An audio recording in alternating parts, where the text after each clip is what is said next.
There's one person who didn't seem to get the memo, and that person was Noah Webster.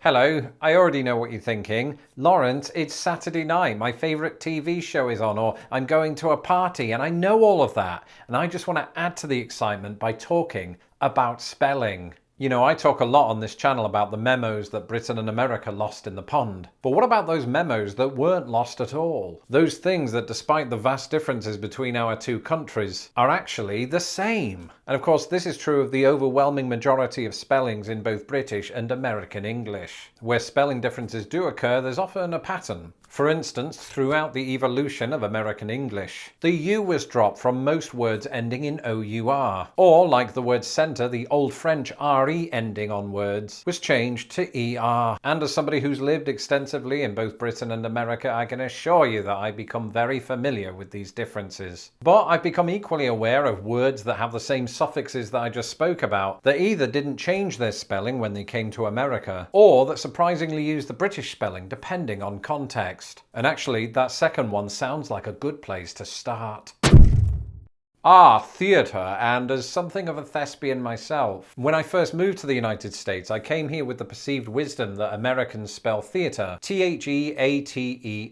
And of course, the standard dictates that this is true, but it seemed like all of the theatres that I auditioned with bucked this trend. So it's pretty common in New York City for the name of a theatre to be spelled the English way, or should that be, the Old French way. But I don't live in New York City. How am I so hyper-aware? Well, firstly, these are the things that keep me awake at night. And secondly, many theatres throughout the United States employ this spelling. And I remember I got into a conversation with an American about this once, and they insisted that Americans like to reserve the RE spelling for the building in which we put on plays, and the ER spelling for cinemas. But I think he was full of because I've even seen some cinemas here spell it the Old French way. And so I suppose this one is a bit like jaywalking. Americans aren't supposed to do it, but everybody knows that you do.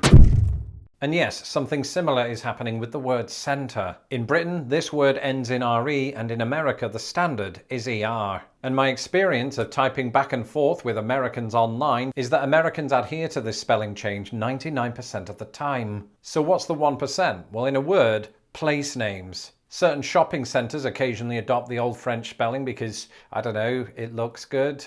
But also places that people actually live. Take, for example, Rockville Centre in Long Island, or Centerville right here in Illinois, or Centre County in Pennsylvania, and I did check, it is in the centre of the state. But wait though, weren't those places just named that before the American spelling reform of the 19th century? Well, in some cases, yeah, and that's why they retained that spelling. But in some cases, they did it for affectation, lest they be accused of being this.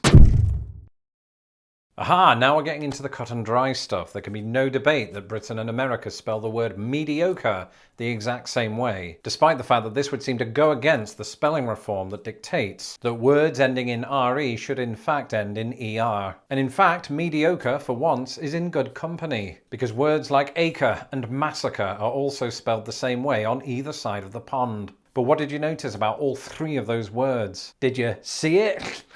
That's right, the letter immediately preceding the RE suffix is a C. In other words, the RE suffix was retained in American English to inform the reader that it's pronounced mediocre and not mediosa. But some RE words don't feel the need to justify their maverick ways. Take for example, ogre. Are you going to tell an ogre that he maybe needs to think about switching around a few letters? He'd pummel you. Or if you're lucky, he'll just school you at euchre, which is another word for which Americans retain the RE spelling. That's right, cancellation, and before anybody fears from my thumbnail that I've been cancelled, I haven't. Americans have largely forgiven me for the PB&J incident of 2 years ago.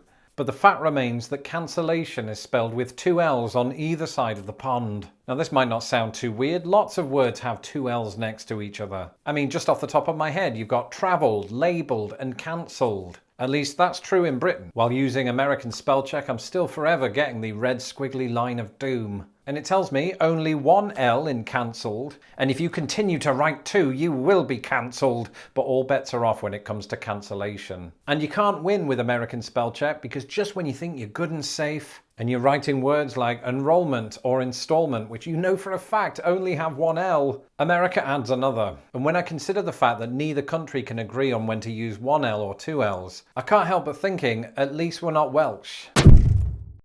When Noah Webster was putting together his Dictionary of American English in the 1820s, he sought to remove the letter U from those old French words ending in O-U-R. This saw a change, of course, to the spelling of words like colour, vapour and endeavour, all of which are still spelled with a U in Britain. But there's one such word that managed to get through the cracks, and that word is glamour. Generally speaking, for the most part, Brits and Americans alike spell this word with the U. So what's going on here? Well, unlike a lot of these words, the word glamour didn't derive from Old French, but in fact originated in Scotland. Now, ordinarily, I would say that this is a possible reason as to why it retained the spelling. After all, American English is pretty good about acknowledging the origin of a word and then spelling it according to the patterns that have been established for that origin. But I'm not entirely convinced that that was the case here, because there's one other very glaring fact about the word glamour. Even though it was in use in the United States as early as the 18th century, there's one person who didn't seem to get the memo, and that person was Noah Webster. The word glamour doesn't feature in his 1828 dictionary, and appears to be a case of a word whose British and or Old French spelling slipped through the cracks. And curiously, what I said about the word endeavour a moment ago isn't always true, because NASA named their space shuttle Endeavour after Captain Cook's ship of the same name. And here's the twist, they even kept the same spelling.